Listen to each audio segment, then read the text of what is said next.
Haleluya, puji Tuhan. Sungguh besar kasih Allah terhadap kita, sehingga Dia memberi anak tunggalnya Yesus Kristus mati di kayu salib untuk menebus dosa kita. Amin. Dan kita mengucap syukur atas berkat, atas pimpinan Tuhan, penyertaan Tuhan. Kita melalui sepanjang minggu yang lalu dengan penuh jayanya, dengan penuh berhasil berkat pimpinan Tuhan. Amin. Syukur juga pada pagi hari ini kita dapat dipertemukan kembali. Meskipun kita tidak dapat bersemuka, namun kita dapat bersemuka secara alamiah. Ini adalah berkat yang terbesar bagi kita. Karena apapun tidak dapat menghalang kita untuk kita datang kepada Tuhan. Yang percaya katakan amin. Sebelum kita meneruskan ibadah kita seperti biasanya, kita mulaikan dan dahului ibadah kita dengan doa. Mari kita datang kepada Tuhan. Kita menyerahkan seluruh hati kita, menyerahkan seluruh pikiran kita, menyerahkan seluruh hidup kita ke dalam tangan Tuhan. Mari kita berdoa dan saya pimpin kita dalam doa. Agunglah Engkau, mulialah Engkau, Allah kami yang perkasa, yang mengasihi kami, yang menyertai kami, yang memberkati kami, melindungi kami, memimpin kami sepanjang perjalanan hidup kami. Kau telah memberi anak tunggal-Mu Yesus Kristus mati di kayu salib untuk menebus dosa kami. Kami dilayakkan, kami dikuduskan, disucikan sehingga tidak bercacat celah. Dan Engkau telah memberi kami roh hikmat di dalam perjalanan hidup kami. Tuhan Yesus mengikuti Engkau, dan juga Engkau sentiasa berbicara lewat Roh Kudus-Mu, memberi wahyu kepada kami dan menerangi mata hati kami, perjalanan kami jelas kerana pimpinan-Mu Bapa. Terima kasih untuk masa dan tempat yang indah ini. Kau berkati apapun peralatan yang kami pakai untuk kami memuji, meninggi, memuliakan nama-Mu, untuk kami Tuhan belajar akan firman-Mu. Kami haus, kami lapar kebenaran firman-Mu Tuhan. Apapun tidak dapat menghalang kami untuk kami terus mendalami, mempersiapkan diri untuk mengenal Engkau, untuk mengetahui kehendak Engkau, isi hati Engkau bagi kami, anak-anak yang telah Engkau tebus dan sangat Engkau kasihi Bapa. Pakailah hamba-Mu untuk menjadi saluran berkat. Urapi, penuhi hamba-Mu dengan firman-Mu, sesuai dengan kehendak-Mu. Hamba-Mu menyampaikan firman-Mu Tuhan, agar Tuhan Yesus membuka pikir hati kami, membuka Tuhan Yesus menyingkapkan apa yang tersembunyi, agar kami mengerti Tuhan kehendak-Mu di dalam kehidupan kami. Waktu kedatangan-Mu kedua kali, trompet ditiup Tuhan, kami terangkat bersama-sama dengan Engkau Bapa. Kami serahkan masa dan waktu ini. Apapun Tuhan yang ingin mengganggu kami tolak dalam nama Yesus. Berkati anak kami Tuhan, agar juga sama fokus, agar mereka tidak nakal, agar mereka tidak bermain, tetapi punya kerinduan untuk belajar firman-Mu. Jangan biar apapun yang mengalihkan pikiran mata kami Tuhan. Biarlah kami fokus pada ibadah kami. Hanya di dalam nama Yesus kami berdoa dan bersyukur. Amen. Selamat datang BM Bana Sri Aman. Selamat bertemu kembali dimanapun Anda berada. Dan baik Anda di Kuching, di Lubuk Antu, baik Anda di Miri, dimanapun berada yang mengikuti live streaming ini, saya percaya Roh Kudus Tuhan berkarya dengan luar biasa. Amin. Haleluya. Di bahasa saya memperingatkan kita, mati atau sediakan handphone kita selama ibadah berlangsung. Meskipun kita tidak beribadah seperti biasa di gereja lewat live streaming ini, tetapi marilah kita sama-sama menghormati hadirat Tuhan yang hadir di tengah-tengah kita. Kita yakin dan percaya, 2-3 orang berkumpul bersama di dalam nama Yesus, Tuhan pasti hadir di situ. Amin. Bagi persembahan, persepuluhan, sumbangan ataupun persembahan yang biasa kita jalankan, di sini ada tidak kelihatannya. Ini dia, lupa, maaf. Nah, di sini ada nomor akun gereja kita. Sila transfer BM ke dalam akun gereja kita. Mungkin ada juga yang mau terus memberi kepada bendahari kita, yaitu Cikgu Penny Stewart. Sila berhubung dengan beliau.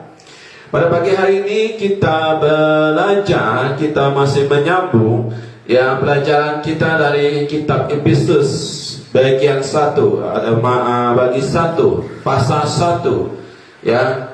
Jadi jemaat Tuhan yang dikasih, kita buka kitab kita di dalam Efesus 1 ayat 15 sampai ke 18. Tema firman Tuhan pada pagi hari ini yaitu doa Paulus. Ini adalah bagian doa Paulus. Kita akan belajar apa yang Paulus doakan bagi jemaat Efesus dan apa doa yang harus kita doakan. Kita akan belajar dari doa Paulus Efesus 1 ayat 15 sampai ke 18. Jika sudah mendapat, ya saya baca untuk kita semua apapun terjemahan yang ada dalam kita. Ayat 15, karena itu setelah aku mendengar tentang imanmu dalam Tuhan Yesus dan tentang kasihmu terhadap semua orang kudus, aku pun tidak berhenti mengucap syukur karena kamu, dan aku selalu mengingat kamu di dalam doa. Saya ulangi sekali lagi, aku selalu mengingat kamu dalam doa. Ayat 17, dan meminta kepada Allah Tuhan kita Yesus Kristus, yaitu Bapa yang mulia itu, supaya Ia memberikan kepadamu roh hikmat dan wahyu untuk mengenal Dia dengan benar. Ayat terakhir 18, dan supaya Ia menjadikan mata hatimu terang, agar kamu mengerti pengharapan apakah yang terkandung dalam panggilannya, ya, panggilan Tuhan kepada kita, betapa kayanya kemuliaan bagian yang ditentukannya bagi orang-orang kudus. Katakan kepada rekan kamu sebelah, kamu adalah orang-orang kudus. Kita masih belajar lagi dari jemaat Efesus, ya, dan masih lagi di dalam pasal 1. 2 minggu lepas kita telah belajar firman Tuhan dari Efesus 1 ayat 3 sampai ke 16. Ya, 2 khotbah yang telah kita pelajari. Yang pertama, berkat rohani dalam surga, ya. Dan di mana kita telah belajar Paulus menyatakan berkat rohani setelah kita menyerahkan hidup kita kepada Tuhan Yesus, ya. Berkat yang sangat berharga, berkat yang tak ternilai hartanya, berkat yang dunia tidak dapat berikan, itu yang Tuhan berikan kepada kita. Tema yang kedua yaitu mengucap syukur kepada kamu. Paulus mengucap syukur kepada jemaat di Efesus. Mengapa Paulus mengucap syukur? Ya, Paulus mengucap syukur karena dia melihat iman jemaat Efesus yang bertumbuh dengan luar biasa, dan juga tentang kasih mereka antara mereka, kasih mereka terhadap sesama sungguh luar biasa hangatnya. Kita sedia maklum bahwa sebelum mereka jemaat Efesus menerima Tuhan Yesus menjadi Tuhan dan Juru Selamat mereka, kehidupan mereka begitu jauh dari Tuhan. Sebelum mereka bergabung dengan gereja Tuhan, sebelum mereka disebut orang-orang kudus, mereka adalah penyembah berhala. Kehidupan mereka sangat jahat dan sangat rosak. Mereka hidup menurut hawa nafsu mereka. Ya, di mana di Efesus pada masa itu ada sebuah kuil, dan di dalam kuil itu ada 1000 pelacur, bukan 1-2 orang, bukan 10-20, tetapi 1000 pelacur batin. Jadi ketika mereka menjalankan ritual ibadah kepada Dewi Artemis, maka semua laki-laki Efesus ini, mereka bersama dengan pelacur ini, bersama dengan 1000 pelacur ini. Kita dapat bayangkan bagaimana teruknya, rosaknya kehidupan mereka. Meskipun mereka hidup bergelumang di dalam dosa, ya bergelumpur di dalam dosa, namun Yesus tetap mengasihi mereka. Yesus tetap mau mereka kembali kepada Tuhan.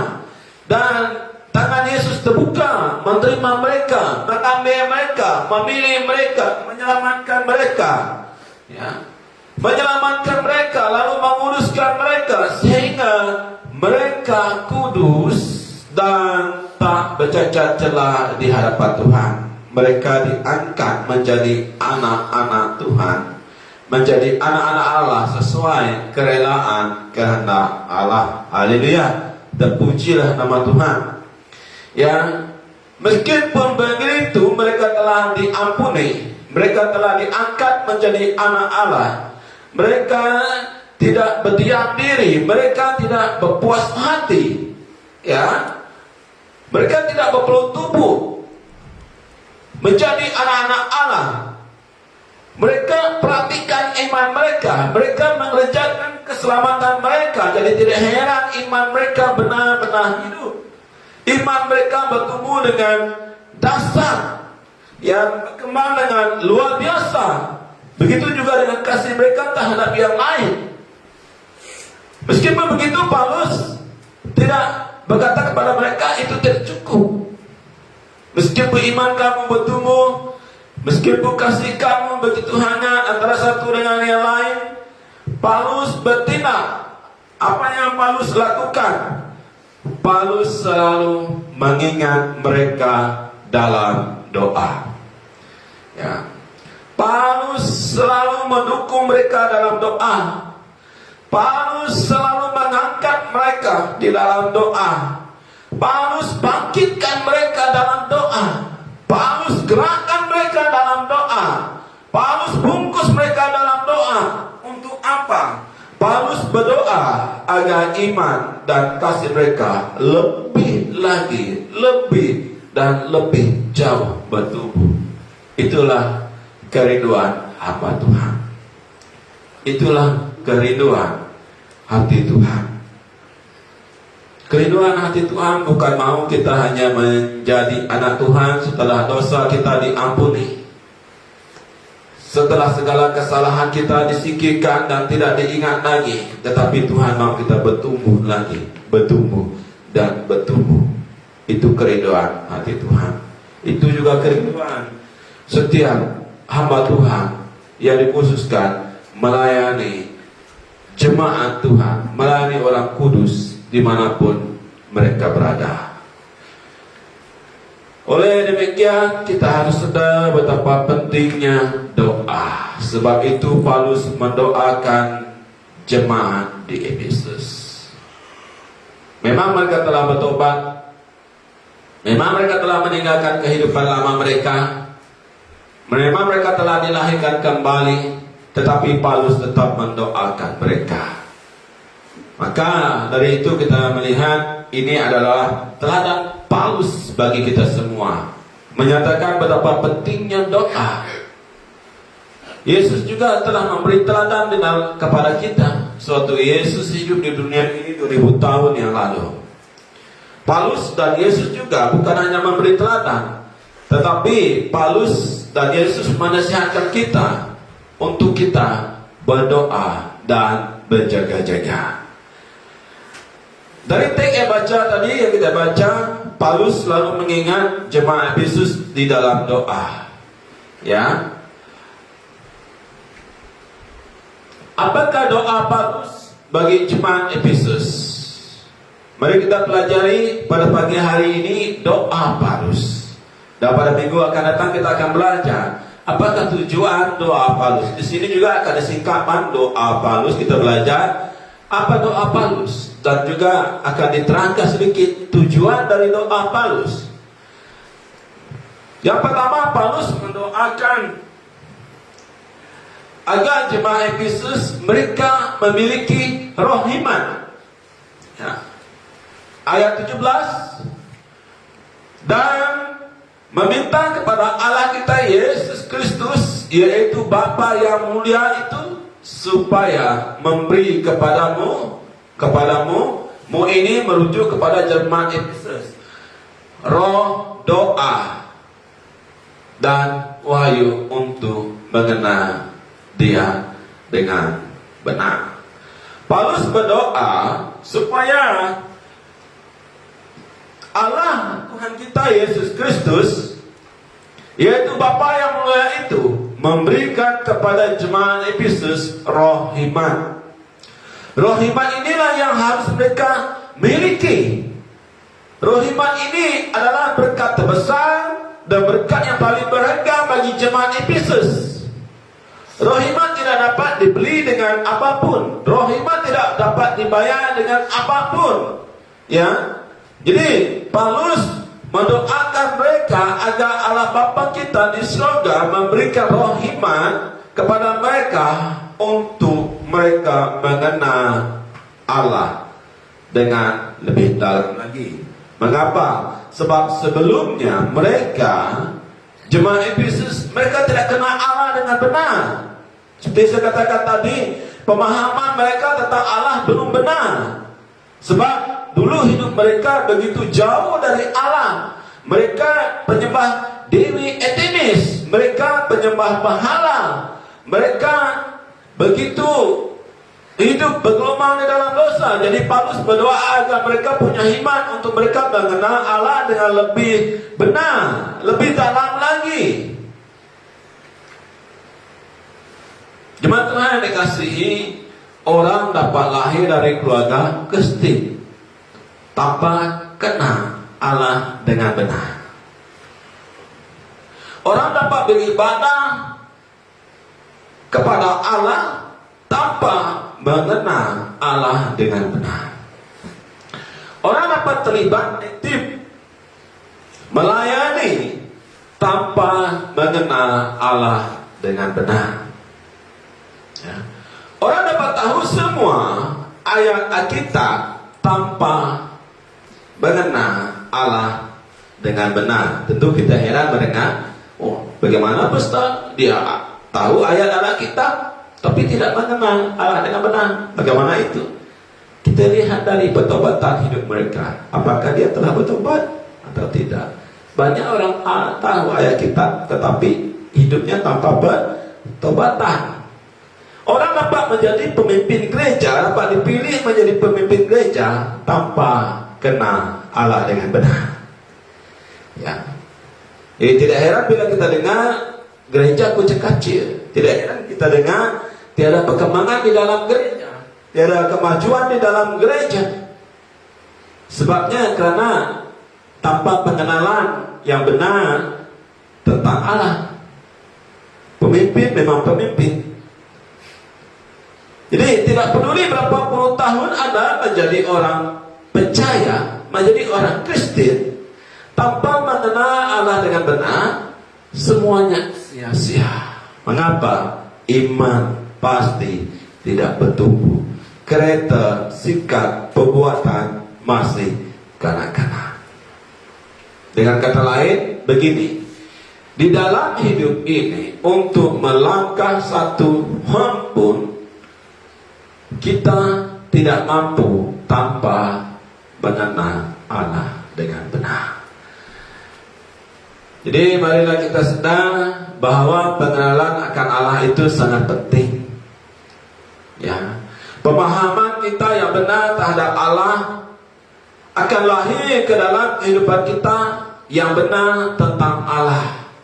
Sebab kita hidup, kita bertingkah laku berdasarkan apa yang kita kenal. Kita mengambil keputusan berdasarkan apa yang kita kenal dan menurut kita benar. Kita biasa mengambil tindakan yang mengambil keputusan menurut kita itu benar, tetapi belum tentu benar menurut Allah. Belum tentu benar menurut firman Allah. Kebanyakan anak-anak Allah mengenal Allah Bapa di surga seperti mengenal mesin ATM. Ya. Ketika perlu datang. Ketika tidak perlu, ya udah, aku tak kisah. Pastor, pemimpin gereja datang ke rumah, diberi dorongan untuk datang ke gereja, diberi dorongan untuk sama-sama belajar firman Tuhan. Tidak kisah. Dijemput, dirayu, tetap juga tidak kerinduan untuk belajar mengenal Allah dengan lebih dalam lagi. Dengan memberi alasan, ya walaupun kami tidak terlibat di dalam gereja, tidak terlibat dalam pelayanan gereja, tetapi kami tetap mengikuti Allah. Berbagai alasan yang diberikan. Ya. Bila memerlukan baru datang, baru kena gereja, baru kena pastor. Seperti itulah realiti kehidupan anak-anak Tuhan. Ibadah online pun tidak dapat ikut. Ya, kalau pergi ibadah ke gereja pada masa sekarang, alasannya takut kena jangkitan COVID-19. Tetapi ibadah online tidak mungkin juga beres COVID-19 menjangkiti kita. Itu menandakan imannya sudah sejuk. Kasihnya terhadap Allah telah pudar. Saudara, bertobatlah, kembalilah kepada Allah. Memanfaatkan hidup ini, sebab hidup ini adalah kesempatan yang Allah berikan kepada kita. Amen.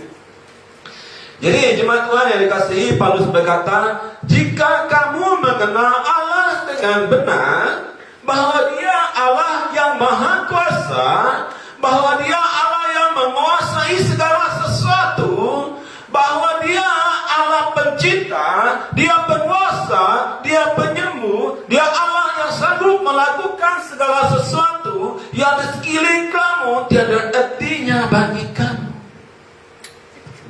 Kamu tidak akan takut, kamu tidak akan gentar, kamu tidak akan bimbang, dan kamu tidak akan mudah goyah terhadap apapun yang terjadi di sekelilingmu. Kamu tidak akan lemas terhadap hal-hal negatif yang terjadi di sekelilingmu, hal-hal negatif yang terjadi di dalam pelayananmu, hal-hal negatif yang terjadi di dalam seluruh kehidupanmu. Kamu tidak akan goncang dengan kata-kata manusia. Sebab hidup kamu bukan bergantung kepada kata-kata manusia. Hidup kita, hidup saya, hidup Anda sebagai orang percaya bergantung terhadap Allah di surga. Yang percaya katakan amin. Ya. Ingatlah, Allah Bapa di surga tidak pernah berubah. Tetapi setiap detik manusia boleh berubah. Masalah boleh berubah. Keadaan di sekeliling Anda boleh berubah. Uang kamu boleh berubah. Jangan bergantung kepada uang kamu yang banyak. Jangan bergantung pada gaji kamu yang ribuan, mungkin puluhan ribu. Jangan bergantung kepada kereta kamu. Jangan bergantung kepada aset kamu, karena semua itu boleh berubah bila-bila masa. Jangan bergantung pada posisi kamu, pangkat kamu, gelar kamu, karena itu juga boleh berubah.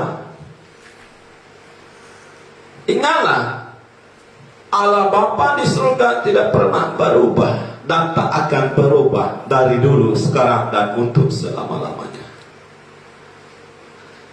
Paulus berdoa agar kamu punya roh iman. Paulus berdoa agar kita punya roh iman. Paulus bukan hanya berdoa untuk jemaat Efesus. Paulus berdoa untuk kita, agar kita punya roh iman, agar kita tak mengerti tentang hal yang saya sebutkan tadi. Roh iman datang dari roh Allah, datang dari Roh Kudus. Roh iman bukan datang dari buku yang kita baca. Roh iman bukan datang dari degree. Roh iman bukan datang dari pendidikan kita yang tinggi. Roh-iman bukan datang dari manapun, university, college di dunia ini.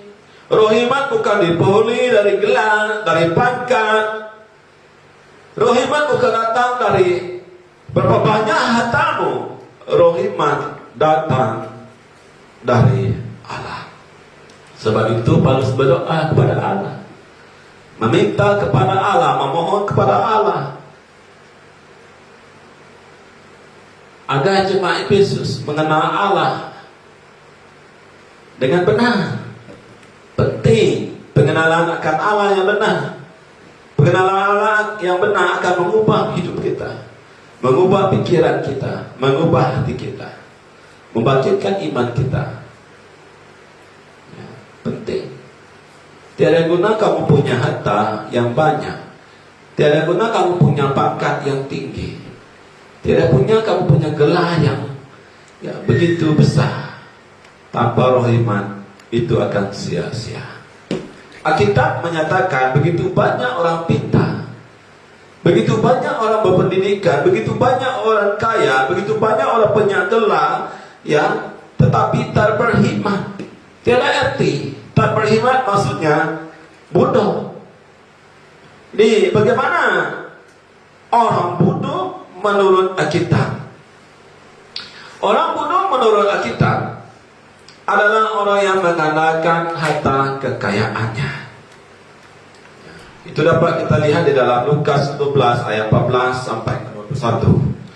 Alkitab menceritakan di mana ada seorang orang kaya berhempas-pulas mengumpul kekayaan, berhempas-pulas mengumpul uang banyak, dan kemudian dia berkata, setelah siang malam mengejar harta dunia, bersenang-senanglah hai jiwaku, makan dan minumlah.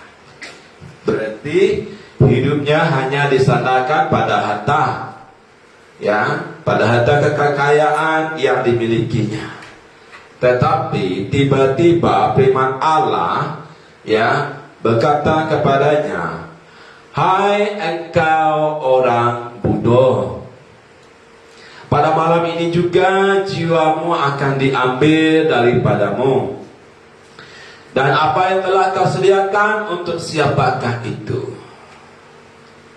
Kaya, begitu kaya, begitu banyak harta, tapi firman Tuhan katakan dia orang bodoh. Sangat sayang sekali, kaya banyak harta, tetapi hidup tidak punya roh iman. Hidup tanpa roh iman, ini yang menyebabkan dia bodoh meskipun dia punya harta.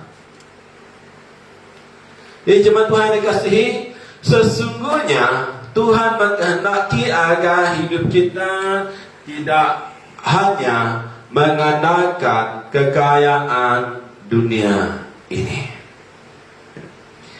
Kekayaan dunia ini menjadi satu-satunya tujuan hidup, sehingga mereka merasa berhak bersenang-senang, berhak berpoya-poya tanpa mempedulikan orang lain di sekitar. Kehendak Tuhan adalah agar kita tidak hanya kaya secara duniawi, tetapi miskin di hadapan Allah. Kehendak Allah adalah hidup kita ini menjadi kaya di hadapannya. Allah kaya. Bagusnya, baiknya jika kita hidup kita kaya secara duniawi, tetapi juga kaya di hadapan Allah. Kemarin saya membaca statement tentang Lau Ken Ham. Saya tidak tahu apakah dia orang percaya, tetapi yang menyentuh hati saya, dia membangun hospital Lau Ken Ham di Sibu, dari hasil keluhnya. Berarti hidupnya tidak mementingkan dirinya sendiri. Dia terbeban dengan hidup orang lain. Dia rindu hidupnya menjadi berkat untuk orang lain. Inilah kekayaan yang sebenarnya. Jadi jemaat Tuhan dikasihi, kita sedia maklum bahwa Allah sentiasa menjawab doa kita. dan melimpahkan berkatnya terhadap hidup kita, terhadap keluarga kita. Oleh sebab itu, hendaklah hidup kita kaya di hadapan Allah. Yang percaya katakan amin. Bagaimana? Dengan menjadi berkat bagi orang lain yang memerlukan. Kita diberkati Tuhan untuk menjadi sumber berkat. Ini kehendak Tuhan di dalam kehidupan kita. Ya. Sesungguhnya tidak ada yang kebetulan di dalam hidup kita. Sebagai anak-anak Allah, sudah tentu kita mengimani bahwa setiap peristiwa yang terjadi, yang hadir dalam hidup kita, termasuk hadirnya orang-orang yang datang memerlukan pertolongan dari kita, adalah dalam rencana Allah. Amin. Dan Allah telah memberi kita kemampuan untuk melakukannya. Karena Allah telah memberi kita kemampuan lewat rohnya yang ada di dalam diri kita.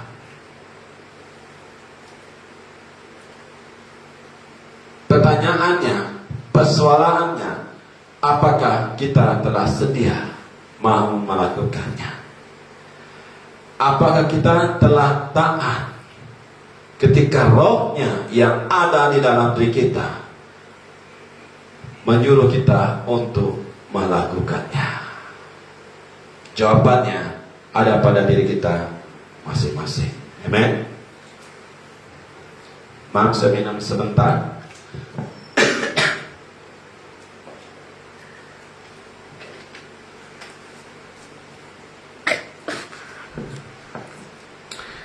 Paulus menasihat dan memperingatkan kita, ya, suratnya kepada Timotius, 1 Timotius ayat 6, 1 Timotius bagi 6 ayat 18 dan 19. Peringatkanlah mereka, ya, Paulus memperingatkan kita, peringatkanlah agar mereka itu berbuat baik, menjadi kaya dalam kebajikan, suka memberi dan membagi, dan dengan demikian mengumpulkan suatu harta sebagai dasar yang baik bagi dirinya di waktu yang akan datang untuk mencapai hidup yang sebenar.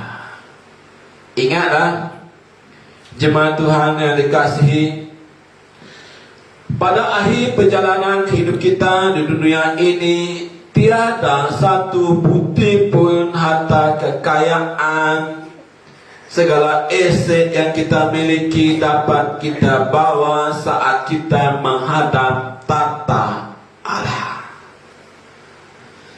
Apa yang berlaku saat kita menghadap tata Allah?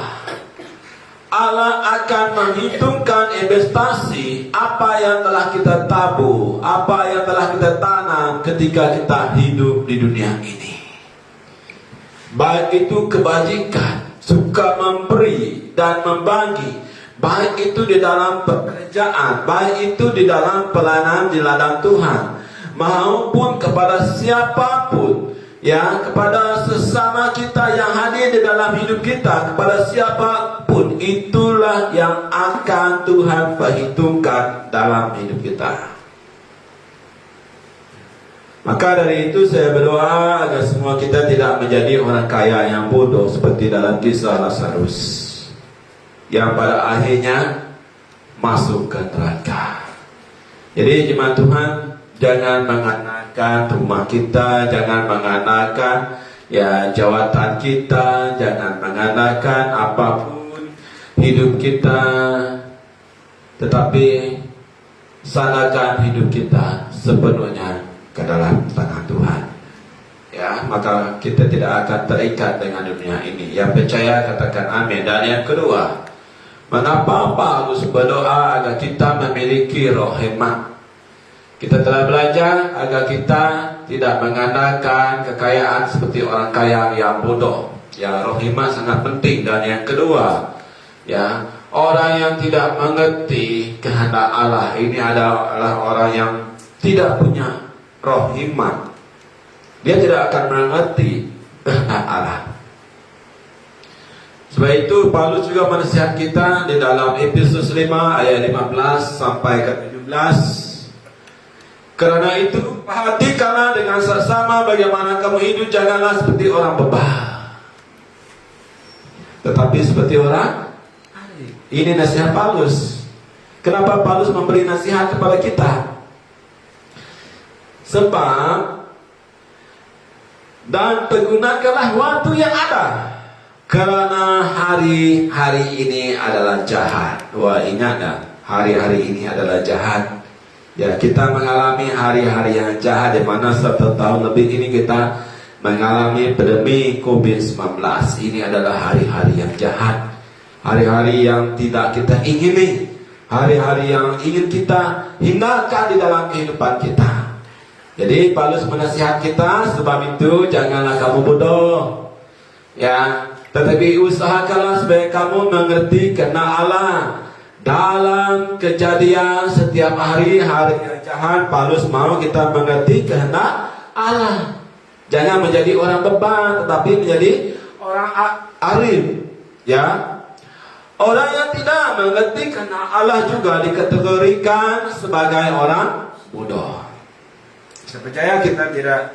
Saya percaya semua kita tidak mau dikategorikan sebagai orang bodoh. Ada orang yang mengerti, telah dimengertikan oleh Allah, tetapi sengaja tidak mau mengerti kehendak Allah. Buktinya besar. Buktinya Raja Saul. Dia sangat mengerti kehendak Allah, tetapi sengaja tidak mau mengerti kehendak Allah. Dengan begitu jelas dan tegas Allah telah menyampaikan kehendaknya kepada Saul lewat hambanya. Tetapi Saul dengan sengaja tidak mau mengerti dan tidak mau melakukan kehendak Allah. Apa itu kehendak Allah? Contoh, Yesus telah memberi contoh dan mengajar kepada kita bagaimana dia melakukan kehendak Allah suatu dia hidup di dunia ini. Ya, 33 tahun setengah Yesus hidup dunia ini. Yesus memberitakan kabar keselamatan kepada perempuan Samaria. Bukan secara kebetulan dia bertemu dengan perempuan Samaria.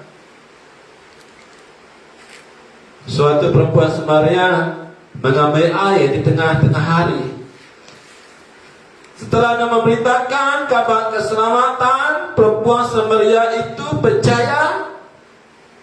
Tidak berhenti setakat itu saja. Setelah perempuan Samaria itu menjadi orang percaya, dia begitu bersukacita, dengan penuh sukacita dan girang dia menjadi saksi Kristus kepada banyak orang di Samaria, sehingga di Samaria terjadinya kebangunan rohani.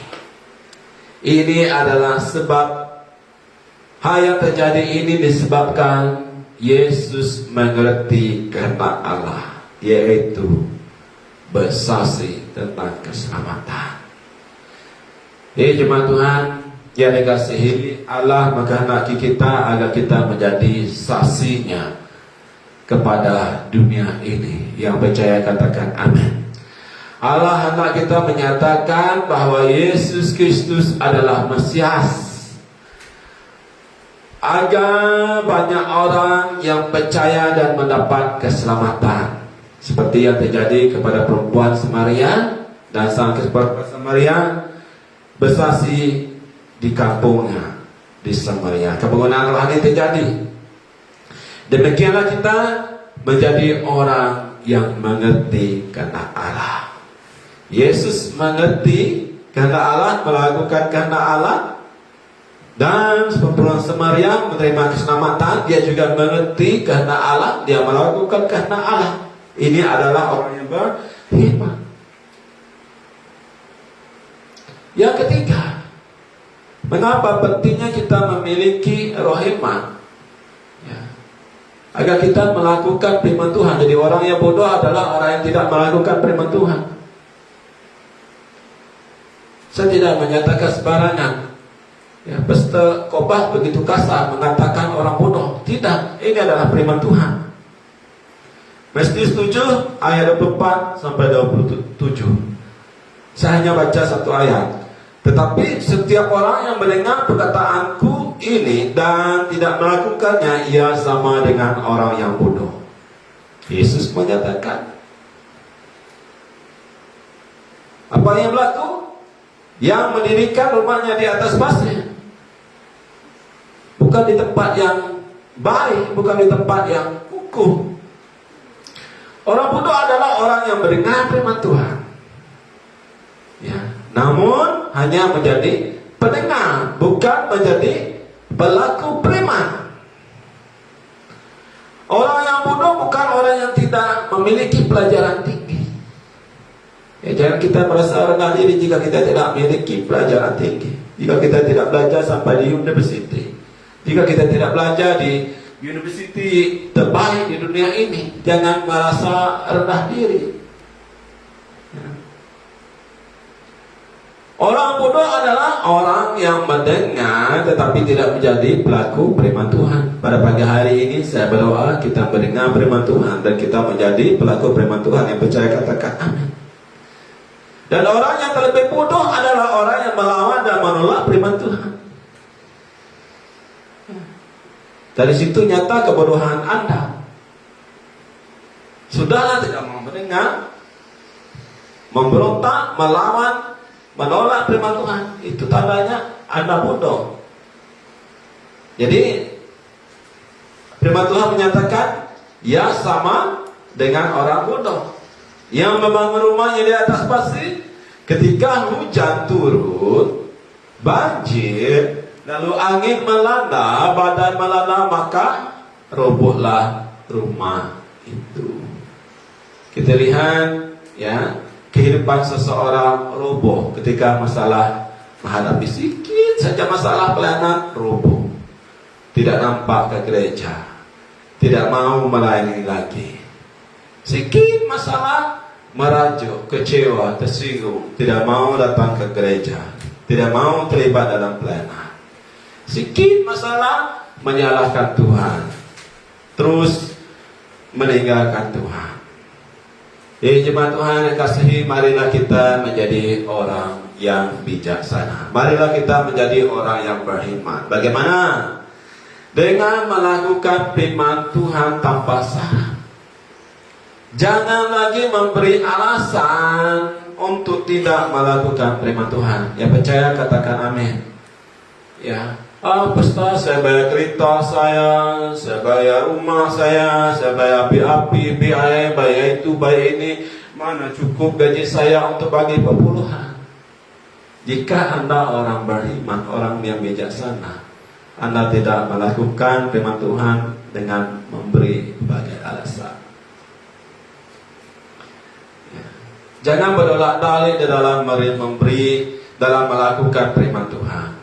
Anak-anak Allah yang bijaksana adalah anak-anak Allah yang melakukan firman Tuhan, bukan hanya sebagai pendengar setia. Yang percaya katakan amin.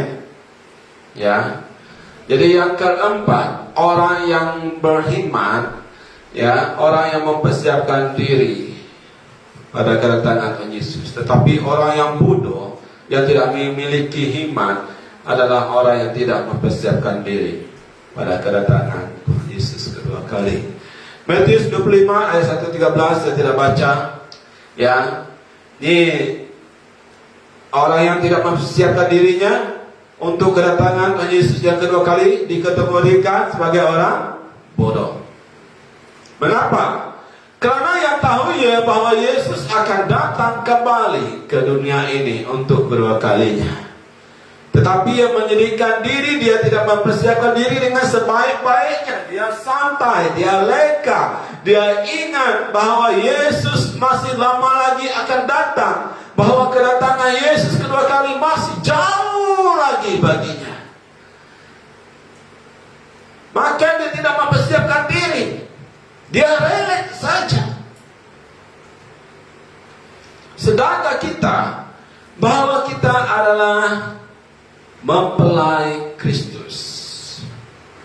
Sedangkan kita, bahwa kita harus sentiasa mempersiapkan diri dengan sebaik-baiknya, dengan menjaga minyak pelita kita.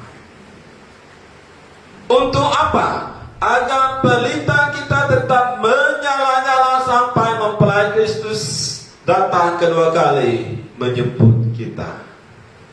Dengan jelas dan dengan sangat tegas Yesus berkata, Dalam kitab Wahyu 22 ayat 7, sesungguhnya aku datang segera, berbahagialah orang yang menurut perkataan nubuat kita. Ini Yesus akan datang segera. Jangan leka, jangan terbuai, jangan asyik bermimpi. Tetapi marilah kita menjadi seperti gadis-gadis yang bijaksana, yang sentiasa mempersiapkan diri dengan sebaik-baiknya untuk menyongsong mempelai Kristus. Marilah kita persiapkan pelita kita, minyak pelita kita dengan sebaik-baiknya. Yang percaya katakan amin. Ya jemaat Tuhan, di akhir zaman ini begitu banyak orang percaya gagal. Bukan karena tidak berpendidikan, bukan karena tidak pintar, tetapi karena tidak punya roh iman. Ya. Sudah tahu itu salah, tetapi tetap melakukan hal yang salah. Bodoh sebab tidak punya iman.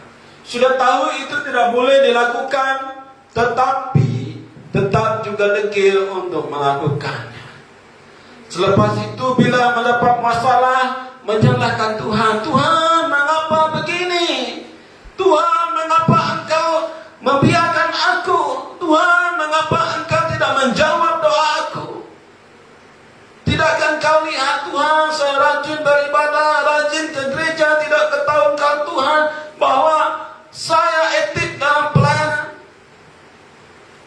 Tetapi setelah mengambil keputusan tanpa melibatkan Tuhan, mengambil keputusan tanpa melibatkan Tuhan, kemudian mau Tuhan memberkati.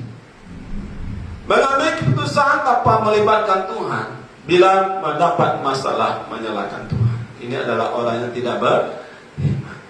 Saya berdoa agar kita semua, agar Allah kita Yesus Kristus memberi roh iman kepada kita semua untuk mengenal Allah dengan lebih dalam lagi. Roh iman akan memberi kebijaksanaan, memberi akal untuk berfikir, menimbang, menganalisa, dan mengarahkan jalan yang harus kita tempuh, agar kita tidak menempuh jalan sebarangan, agar kita tidak mengambil keputusan sebarangan untuk menyimpan ke kiri maupun ke kanan, dan melakukan hal yang tidak berkenan di hadapan Allah. Bila kita punya iman, kita tidak mudah menyimpang, mengambil keputusan sendiri ke kanan atau ke kiri. Kita akan tetap melakukan hal yang menyenangkan hati Tuhan, meskipun sulit, meskipun suka. Ya percaya katakan amin. Yang kedua, mengapa Paulus berdoa agar jemaat memiliki wahyu? Wow, betapa hebatnya sebagai anak Tuhan. Paulus berdoa bagi kita agar kita memiliki wahyu. Pertama, agar kita memiliki hikmat. Kemudian diberi wahyunya dari Tuhan. Ya. Efesus 1 ayat 17, dan meminta kepada Allah Tuhan kita Yesus Kristus, yaitu Bapa yang mulia itu, supaya Ia memberikan kepadamu roh hikmat dan wahyu. Untuk apa roh hikmat dan wahyu? Untuk mengenal Dia, Allah, dengan benar. Jika kita mengenal Allah dengan benar, pasti kita tidak akan main-main dengan hidup ini. Pasti kita tidak mempersiapkan hidup ini. Hidup ini adalah kesempatan. Alkitab menyatakan bahwa manusia hanya dapat mengenal Allah melalui wahyuan Allah tentang dirinya. Bagaimana? Melalui wahyuan umum, melalui alam semesta, melalui hati nurani kita, dan juga melalui wahyuan khusus, yaitu melalui firman yang tertulis dan pribadi Yesus Kristus. Mengapa kita harus diberi wahyu? Mengapa kita harus memiliki roh iman dan kemudian memiliki roh wahyu? Mengapa? Yang pertama, agar hidup kita dipimpin oleh Tuhan. Yang percaya katakan amin. Roh iman dan wahyu itu berasal dari Allah. Kita tidak akan memperoleh roh iman. Kita tidak akan memperoleh wahyu dari dunia ini. Kita tidak akan memperoleh roh iman. Kita tidak dapat memiliki wahyu dari orang yang terpintar, dari orang yang punya gelar pangkat yang tinggi, dari orang yang punya kuasa yang besar di dunia ini. Tidak. Kita hanya mendapat roh iman dan wahyu hanya dari Tuhan. Untuk apa? Agar hidup kita dipimpin oleh Tuhan. Ya. Orang yang mendapat wahyu akan menjalani kehidupan yang sentiasa dipimpin ataupun disertai oleh Tuhan. Contoh, Alkitab menyatakan hidup Yesus yang telah mendapat wahyu dari Tuhan. Di sepanjang perjalanan hidup Yesus, kita sedia maklum berbagai rintangan, cabaran, masalah. Hidupnya penuh dengan liku-liku, penuh dengan gelombang, penuh dengan kesusahan. Tetapi firman Tuhan menyatakan hidupnya sentiasa disertai oleh Tuhan, dipimpin oleh Tuhan. Tuhan menyertai Yesus dan melimpahkan kasih setianya kepada Yesus. Berkat pimpinan Tuhan, Yesus hidup menyenangkan Tuhan. Amen. Berkat pimpinan penyertaan Tuhan, disingkatkan cerita, Yesus diangkat oleh Tuhan menjadi pemimpin di Mesir, pemimpin tertinggi di Mesir. Untuk apa Yesus hidup dipimpin Tuhan dan diangkat menjadi pemimpin? Hidupnya menjadi sumber berkat. Itulah yang Tuhan kehendaki di dalam kehidupan kita. Itulah Yesus menjanjikan penolong bagi kita, Roh Kudus. Yang percayakan amin, agar hidup kita dipimpin olehnya, disertai olehnya, diberkat olehnya. Diberkat oleh Allah bukan untuk kepentingan, tetapi untuk menjadi berkat seperti mana Yesus menjadi berkat. Yang percaya katakan amin. Dan yang kedua, untuk kita memiliki iman agar kita memahami mana yang benar, mana yang salah. Seperti Yesus, dia tahu apa yang benar, apa yang salah. Orang yang memiliki iman dan wahyu akan memahami mana yang benar, mana yang salah, mana yang baik, mana yang buruk. Mana yang mendatangkan kebaikan bagi orang lain, mana yang mendatangkan kebaikan bagi orang lain, itu yang dia lakukan. Manusia dapat saja menetapkan kriteria benar salah menurut pandangannya sendiri, tetapi belum tentu sama dengan kriteria yang ditetapkan oleh firman Tuhan. Ya, yang percaya katakan amin. Contoh, Raja Daud, Raja Saul, ya, maaf kesusu. Raja Saul dan rakyatnya yang menyelamatkan Raja Agag dan kambing, domba dan lembu-lembu yang terbaik dengan maksud untuk mempersembahkan korban kepada Tuhan Allah. Ya, tetapi yang selebihnya ditumpaskan oleh mereka. Yang mereka pandang, yang mereka pikir, yang mereka tetapkan kriterianya yang tidak baik bagi mereka, semuanya ditumpaskan. Sedangkan Allah telah memberi perintah dengan jelas dan tegas. Allah menyampaikan yang kehendaknya. Mereka telah diberi pengertian, kala semua orang Amalek, tumpaskanlah segala yang ada padanya, dan jangan ada belas kasihan kepadanya, bunuhlah semuanya, laki-laki maupun perempuan, kanak-kanak maupun anak-anak yang menyusu, lembu maupun domba, unta maupun keledai. Ya. Tetapi saudaranya tidak melakukannya. Mereka melakukan yang benar menurut mereka, yang benar menurut saudara, tetapi salah di pandangan Allah, salah di mata Allah. Jemaat telah dikasihi, Paulus menasihatkan kita. Oleh sebab itu, demi kemurahan Allah, ya, Paulus menasihatkan kita. Saya ulangi sekali lagi, Paulus menasihatkan kita untuk mempersembahkan tubuh kita sebagai persembahan yang hidup, yang kudus, dan yang berkenan kepada Allah. Itulah ibadah yang sejati. Janganlah kita menjadi serupa dengan dunia ini, tetapi berubahlah oleh pembaharuan budimu, sehingga kita dapat membedakan manakah kehendak Allah, apa yang baik, ya, yang berkenan kepada Allah, dan yang sempurna. Ini kehendak Allah.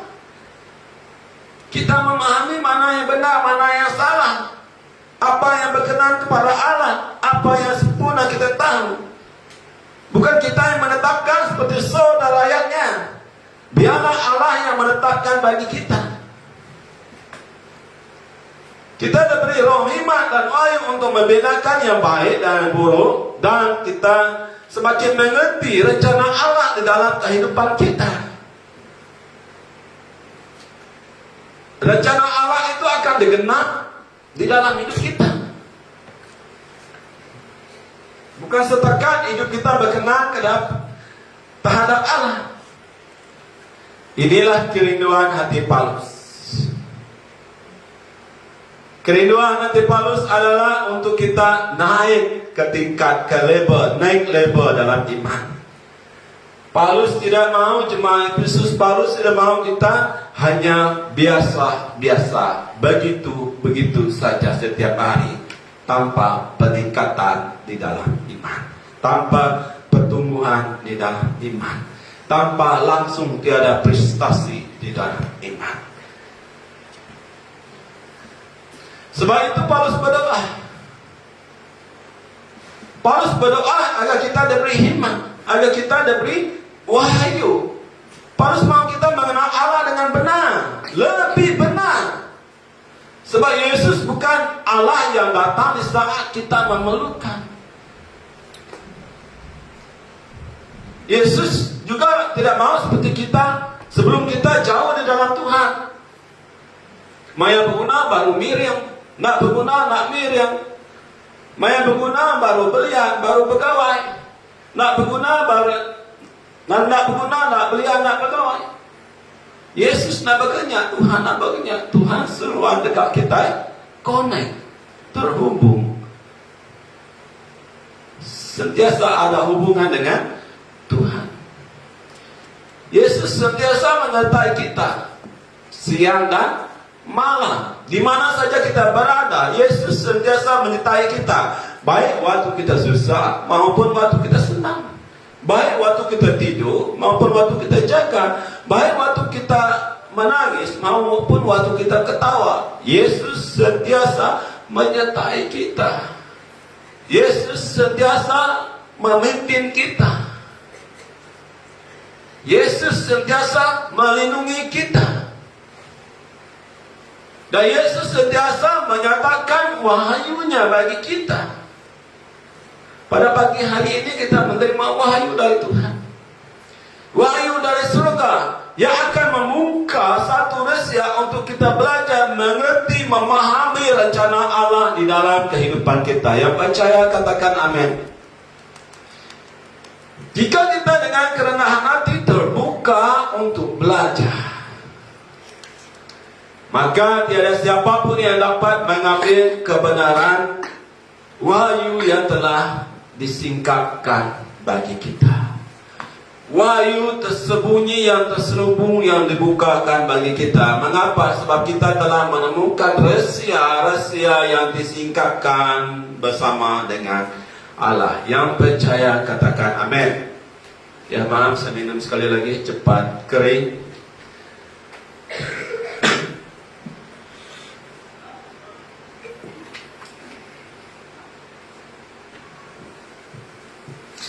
Wahyu berarti dalam perjalanan hidup ini Dalam persoalan hidup ini, kita akan belajar dari setiap persoalan hidup ini, belajar dari setiap apa yang terjadi di dalam hidup ini, belajar dalam setiap kelemahan hidup ini, belajar dari keterbatasan hidup kita yang hanya dari debunya. Kita akan belajar dari setiap titisan air mata, dan kita juga belajar dari setiap berkat yang Allah limpahkan di dalam kehidupan kita. Kita akan mengerti apa maksud Allah mengizinkan semua itu terjadi di dalam kehidupan kita. Yang percaya katakan amin.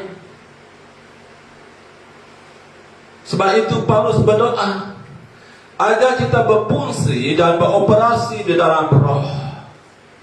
Kita tidak berfungsi dan beroperasi seperti manusia tanpa Kristus yang selalu melihat dan menetapkan kriteria sendiri yang menurut mereka benar tetapi sebenarnya salah. Kita milik Kristus dan akan melihat dari cara pandang Kristus melihat, bukan dengan cara pandang mata kasar kita melihat, bukan dengan cara pemikiran kita sendiri melihat. Kita melihat dan mengambil keputusan dari cara Yesus mengambil keputusan, dari cara Yesus bertindak. Kita akan menilai dari segala sesuatu dengan wahyu dari surga, bukan wahyu dari dunia, bukan dari keputusan dunia. Roh Kudus akan memimpin kita kepada seluruh kebenaran, dan kebenaran itu bersifat mutlak, yaitu kebenaran Allah sendiri. Yang percaya katakan amin. Ya. Jadi iman Tuhan, kita telah belajar mengapa Paulus berdoa untuk kita memiliki wahyu. Dan yang terakhir, yang ketiga, untuk apa Paulus berdoa? Mengapa Paulus berdoa? Untuk apa kita mengadakan kebaktian doa? Untuk apa kita selalu berdoa?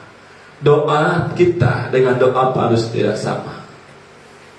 Ya, jelas tidak sama. Dari sini dua yang telah kita pelajari, dari sini nyata doa kita tidak sama dengan doa Paulus. Doa yang selalu kita panjatkan begitu jauh dari doa Paulus. Yang ketiga, doa Paulus. Paulus berdoa menjadikan mata hati kita terang. Efesus 1 ayat 8. Dan supaya Allah menjadikan mata hatimu, katakan mata hatimu terang, agar kamu mengerti pengharapan apakah yang terkandung dalam panggilan Tuhan, dalam panggilan Allah.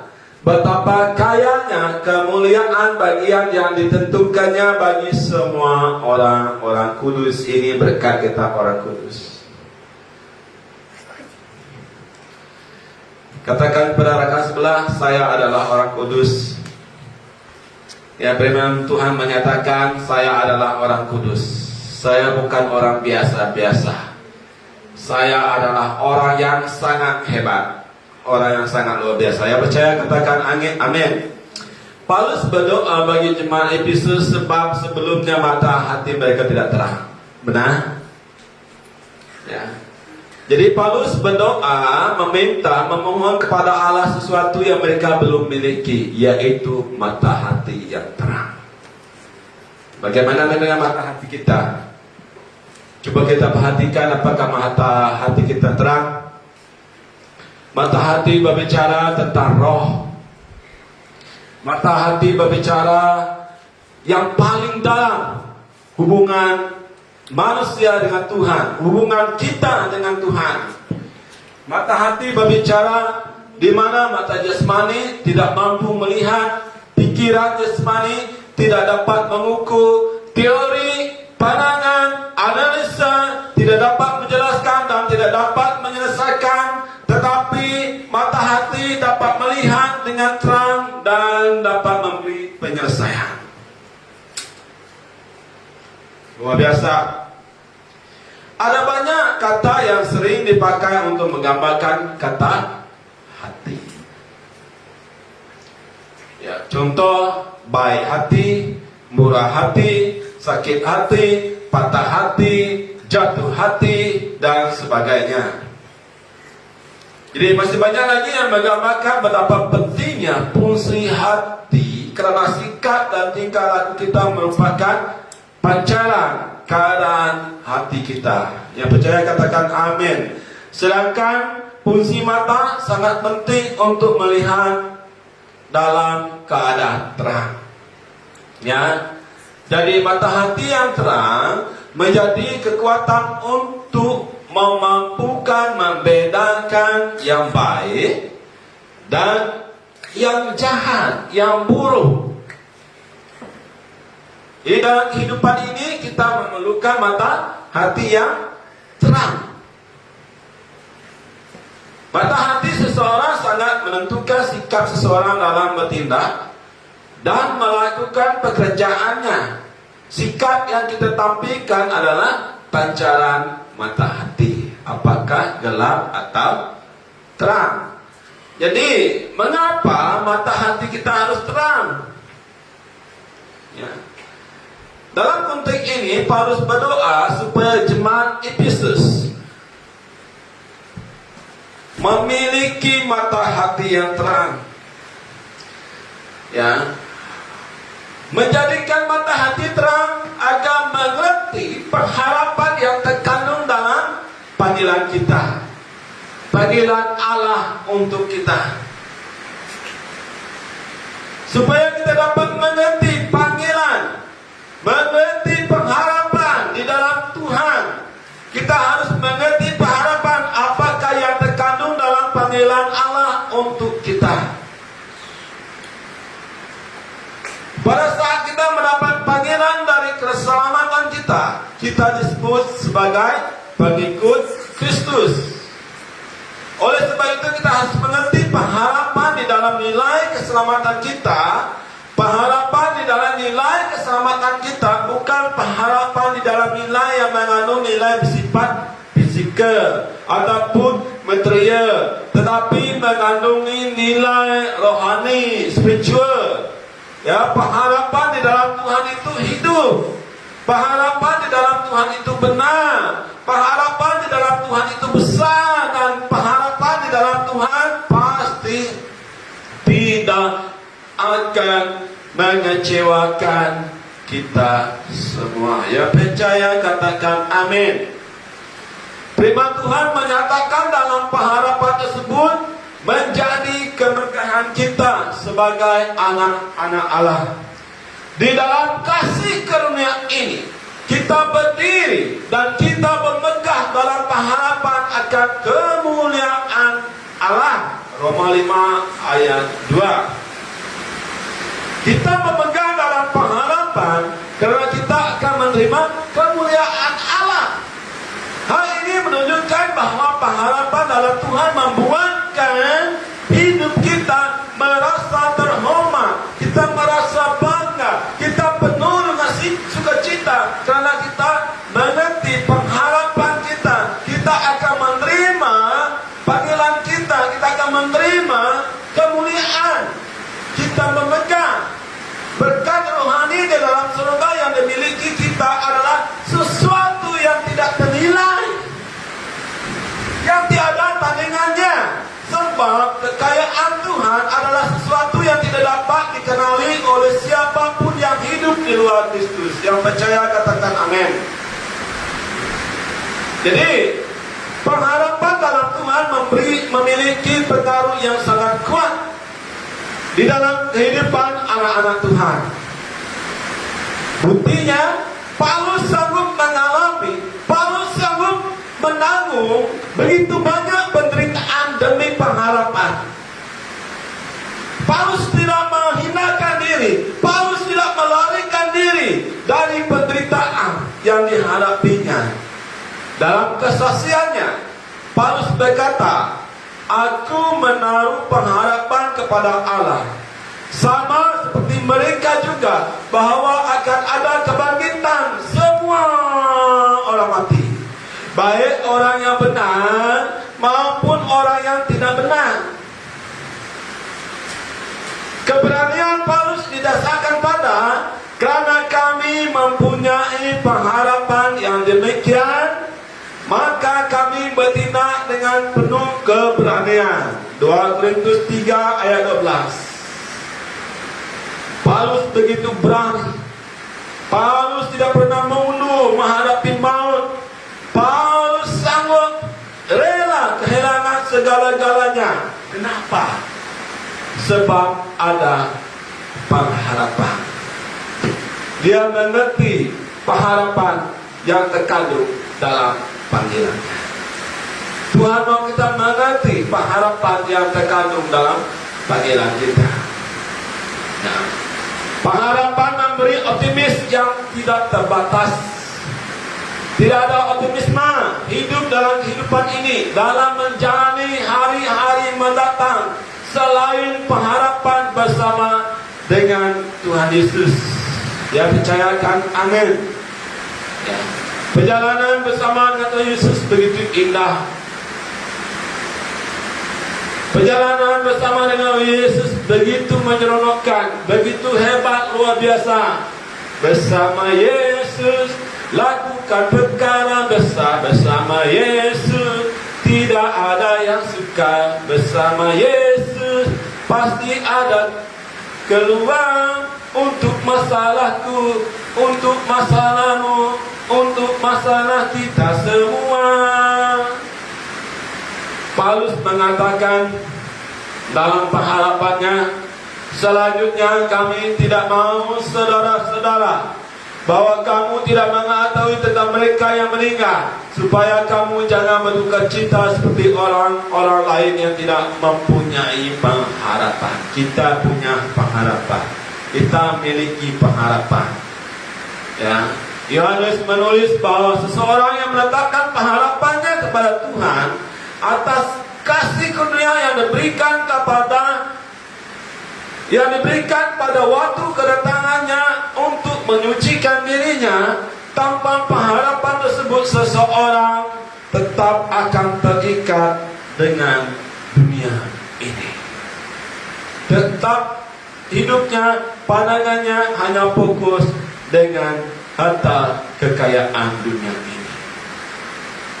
Jika hidupnya, pandangannya, hatinya hanya fokus pada dunia ini, hidupnya pasti terikat. Mengapa? Sebab akar segala kejahatan adalah cinta akan uang.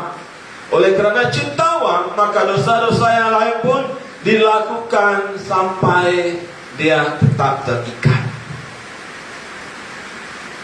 Dia tidak akan dapat lepas dari ikatan itu. Orang-orang yang terikat dengan dunia ini, orang-orang yang terikat dengan kekayaan dunia ini, tidak akan pernah mengerti pengharapan di dalam Tuhan. Alkitab mengatakan bahwa kita diselamatkan dalam pengharapan. Artinya bahwa pewujudan keselamatan yang kita miliki hari ini adalah di dalam kerjaan Allah. Rom 8 ayat 24. Di dalam Kristus kita memiliki harapan. Kita telah menjadi wajah kerajaan Allah. Kita adalah umat pilihan untuk mewarisi tanah perjanjian, yaitu Kanaan Surgawi. Yang percaya katakan amin. Dan yang kedua, Paulus berdoa agar kita punya roh iman dan milik wahyu untuk menjadikan mata hati kita terang. Yang kedua, untuk apa mata hati kita terang? Mengerti betapa kayanya kemuliaan yang ditentukan bagi kita. Wow, ini bukan berkat yang biasa-biasa. Ini adalah berkat yang hebat, luar biasa. Allah telah menyediakan kekayaan, kemuliaannya bagi setiap kita. Yang percaya katakan amin. Hal ini sesuai dengan panggilan Allah bagi kita yang dipilih. Apakah kita telah mengerti untuk apa kita dipanggil selama ini? Apakah kita telah mengerti tujuan panggilan dari keselamatan kita? Roma 8 ayat 30. Dan mereka yang ditentukannya dari semula, mereka juga itu dipanggilnya. Mereka yang dipanggilnya dan mereka juga dibenarkannya. Dan mereka yang dibenarkannya, mereka itu juga dimuliakannya. Dimuliakan oleh Allah. Kita semua akan dimuliakan oleh Allah. Kita diberikan mata hati yang terang untuk kita mengerti tentang panggilan kita yang mengandung satu pengharapan. Kita dipanggil dan kita dibenarkan untuk dimuliakan oleh Allah. Haleluya. Terpujilah nama Tuhan. Paulus menyatakan bahwa pengharapan itu adalah kekayaan kemuliaan. Kekayaan kemuliaan yang tak terduga, berkat yang kita terima. Paulus sangat berharap, sungguh-sungguh berharap agar kita mengerti pengharapan yang ditentukan bagi kita orang-orang kudus. Paulus mengingatkan kita, ya, dalam Kolose 1 ayat 27, kepada mereka Allah mau memberitakan betapa kaya, betapa mulianya rahasia itu di antara bangsa-bangsa lain, yaitu Kristus ada di tengah-tengah siapa? Yesus ada di tengah-tengah kamu. Kristus yang adalah pengharapan akan kemuliaan. Di luar Kristus tidak ada pengharapan kemuliaan. Dunia tidak dapat memberi pengharapan akan kemuliaan. Hanya Kristus yang dapat memberi pengharapan betapa kayanya kemuliaan yang ditentukan bagi kita. Yang percaya katakan amin. Ingatlah, kekayaan dunia, kehormatan manusia, dan segala keindahan yang dapat diperoleh manusia di bumi ini tiada artinya jika dibandingkan dengan kekayaan kemuliaan yang ditentukan bagi kita. Yang percaya katakan amin. Anak-anak Allah yang benar-benar menghayati warisan ini, yang benar-benar telah mengerti, pasti memiliki hati yang sangat kuat, hati yang teguh, yang tidak mudah digoncangkan. Apapun yang dihadapi di dunia ini, segala macam persoalannya, dia tidak akan mudah goyah, tidak akan mudah mundur, tidak akan mudah menyerahkan, tidak akan mudah menyalahkan Allah, sebab ia memiliki harta yang tak ternilai, yaitu kekayaan kemuliaan. Kekayaan kemuliaan ini hanya terdapat di dalam Yesus Kristus. Di luar Yesus Kristus, Anda tidak akan memperoleh. Dan dunia tidak dapat memberikan ini bagi Anda. Makanya Paulus berdoa, Allah, berikanlah mereka mata hati yang terang. Paulus berdoa, Paulus tahu, ya, sebab pengetahuan manusia selalunya membutakan mata hati. Paulus berdoa agar kita mengerti betapa terlalu kayanya kemuliaan yang disediakan Allah bagi kita yang dipilih, bagi kita yang telah diampuni, bagi kita yang telah disucikan, dan kini hidup kita tanpa cacat celah di hadapan Allah. Yang percaya katakan amin. Ingatlah saudara bahwa akan tiba waktunya Raja di atas segala raja, Tuhan di atas segala Tuhan, kembali datang untuk kedua kalinya menjemput kita. Ingatlah, pada saat itu air mata kita selesai, penderitaan kita selesai, segala kelemahan tubuh, sakit, penyakit yang kita hadapi akan selesai. Dalam skrip mata, tubuh kita juga selesai. Tubuh kita diubah menjadi tubuh yang penuh kemuliaan. Dari itu, saya percaya kita telah mengerti betapa kayanya kemuliaan yang ditentukan bagi kita sebagai anak-anak Allah. Tepuk tangan bagi Tuhan. Ya. Mata hati yang terang mampu melihat, mata hati yang terang mampu mengerti, mata hati yang terang mampu memahami betapa kaya kemuliaan panggilan Allah yang kita terima di dalam Yesus Kristus. Mata hati yang terang akan membuat perjalanan hidup kita penuh dengan semangat, penuh dengan keindahan, penuh dengan keselamatan. Mata hati yang terang akan mampu memberi kekuatan yang selalu baharu, dan kekuatan kita selalu diperbaharui untuk kita menempuh apapun yang kita hadapi di dalam perjalanan hidup kita menuju garisan akhir.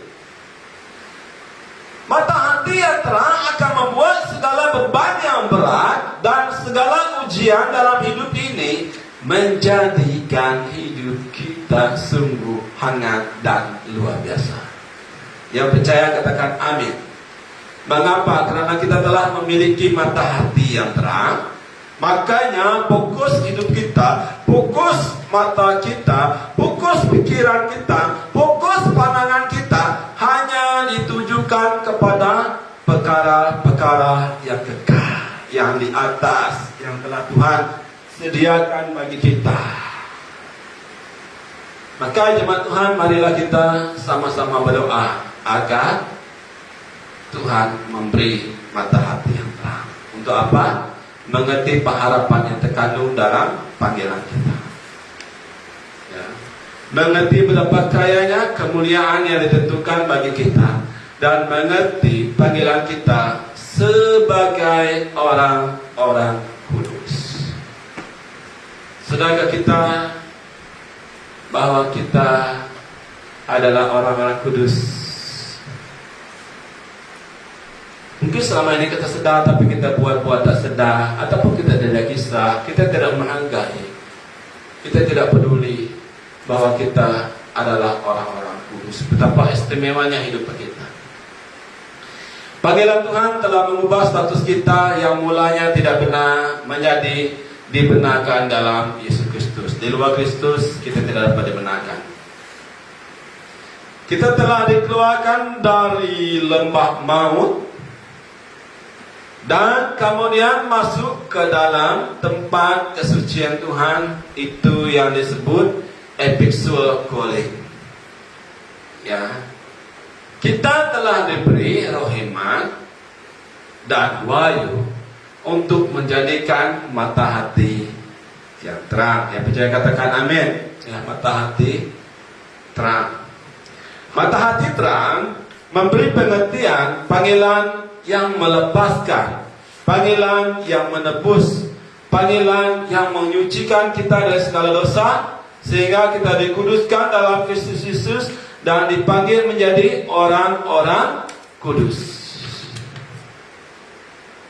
Mata hati terang yang memampukan kita untuk menggenapi panggilan kita, yaitu hidup kudus. Kuduslah kamu sebab Allah kudus. Petrus mengajar di tengah-tengah penderitaan, di tengah-tengah kesulitan, apapun juga nyatakan tetap jaga kekudusan hidup kita karena Tuhan adalah kudus. Hal inilah yang harus kita doa setiap hari. Tetapi yang seringkali anak-anak Tuhan doakan, yang seringkali terjadi adalah anak-anak Tuhan fokus minta dalam doa, hanya minta Tuhan berkati aku Tuhan, ya, berkati Tuhan agar hidup aku sukses Tuhan, agar berkat berlimpah dalam kehidupan, agar aku menjadi kaya Tuhan. Sangat seringkali anak-anak Tuhan benar-benar lupa untuk memohon, berdoa, menjadikan mata hati terang. Sangat penting. Sebab setiap hari kita menghadapi masalah yang membuat mata hati gelap. mata hati gelap, mata hati tidak tenteram, tidak tenang, baik oleh diri sendiri maupun oleh faktor luar. Bila mata hati gelap, kita begitu mudah jatuh, kita begitu mudah tersandung, tersangkut, kita begitu mudah jatuh dalam keputusasaan, kita begitu mudah menyerah kalah, kita tidak akan pernah melihat ada pengharapan di masa depan. Sikap kita akan mudah berubah, iman kita akan mudah berubah, kita mudah frustasi, kita mudah depresi, kita mudah stres.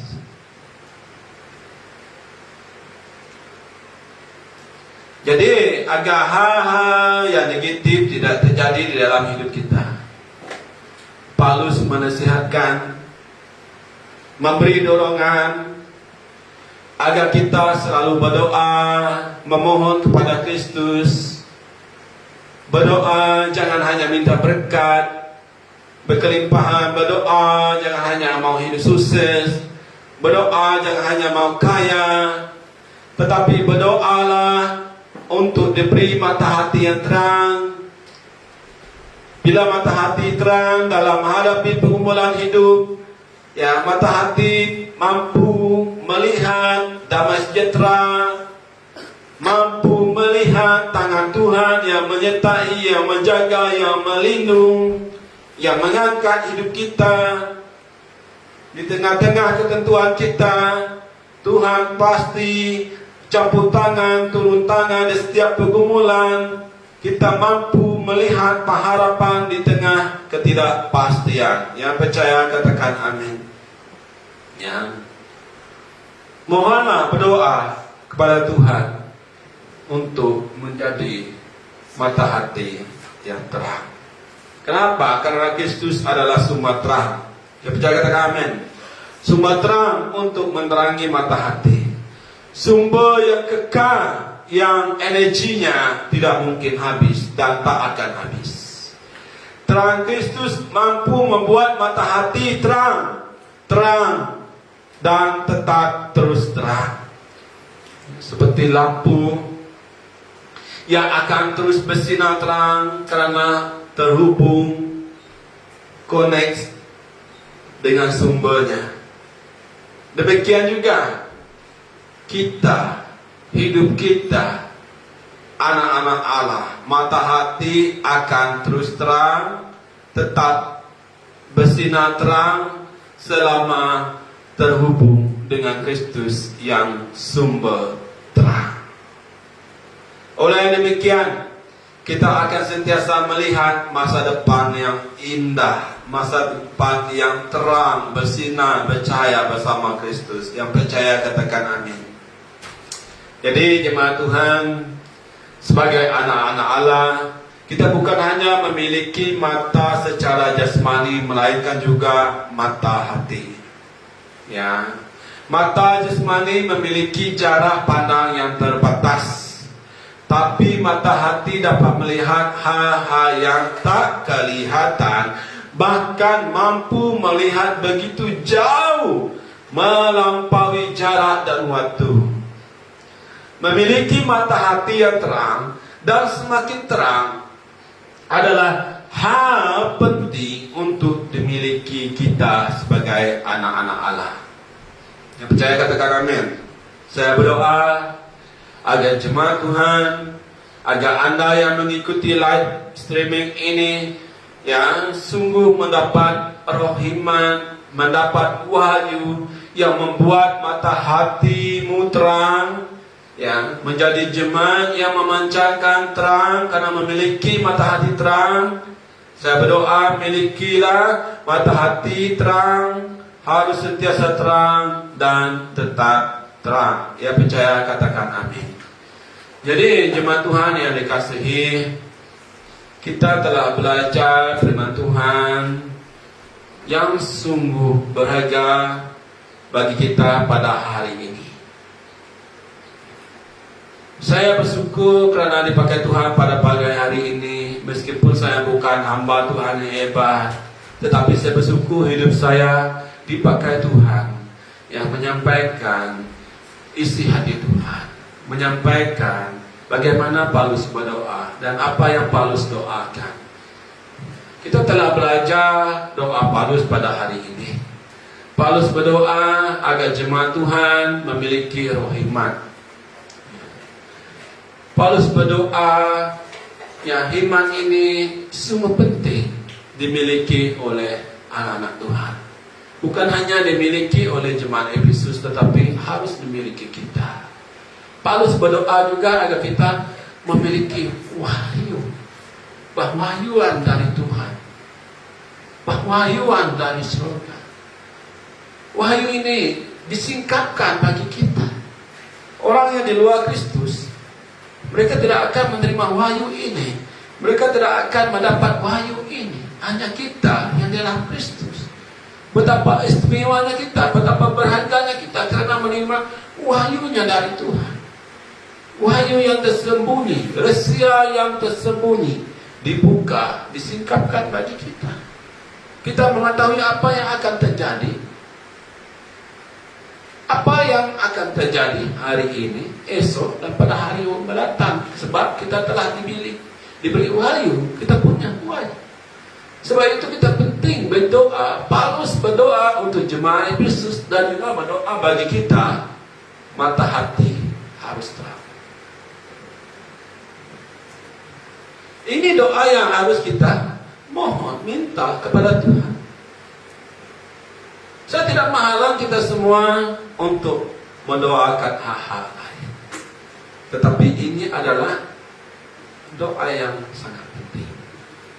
Jika Paulus berdoa dan Paulus mendoakan, itu menandakan bahwa doa itu sangat penting. Jadi pada hari ini jemaat Tuhan, saudara, utamakan doa. Beri masa berdoa. Jika Anda tidak dapat mengikuti menara doa online, apalagi doa pribadi pun Anda tidak akan mampu. Dari itu mari kita sama berdoa agar kita memiliki iman, roh iman. Ini yang kita perlukan, kita memiliki wahyu dan mata hati kita terang. Ini berkat yang harus kita kejar, seperti kita mengejar harta karun. Mari kita berdoa. Kita beri ucapan syukur kepada Tuhan. Berkat Tuhan pada pagi hari ini sangat luar biasa. Saya tidak menyampaikan khotbah yang lucu-lucu membuat anak ketawa, tetapi tiada artinya. Puji Tuhan, Tuhan memakai saya menyampaikan khotbah yang meskipun tidak hebat, tetapi ini adalah isi hati Tuhan. Paulus mau kita lebih bertumbuh di dalam iman. Tuhan juga mau kita lebih bertumbuh dalam iman jika kita memiliki ini. Mari kita berdoa. Bapa di surga, Engkau Allah kami, Tuhan yang kami sembah di dalam Yesus Kristus. Yesus Kristus yang Kau berikan kepada kami bukan menjadi hakim, tetapi menjadi penebus kami, mati di kayu salib. Kemudian bangkit, dan setiap kami yang percaya kepadanya telah diampuni dan akan mempunyai kebangkitan. Kuasa kebangkitan Kristus berkuasa atas hidup kami. Ini yang membuatkan kami ingin punya iman untuk mengenal Yesus Kristus, untuk mengenal Allah dengan lebih benar. Kami berdoa Tuhan pada hari ini, kami tidak mau menjadi hanya pendengar. Meskipun kami pendengar yang setia, tiada artinya jika kami tidak menjadi pelaku firman-Mu. Berkati Tuhan firman-Mu yang telah disampaikan agar kami punya wahyu yang daripada-Mu, dan wahyu ini telah disingkapkan bagi kami, rahasia yang tersembunyi. Kami berdoa Tuhan agar setiap kami sebagai anak-anak-Mu, dimanapun kami berada, Tuhan pada saat ini kami telah sama-sama fokus, anak-anak kami sama fokus belajar firman-Mu, akan memiliki hati terang. Karena memiliki hati terang, kami mengetahui apa yang akan terjadi.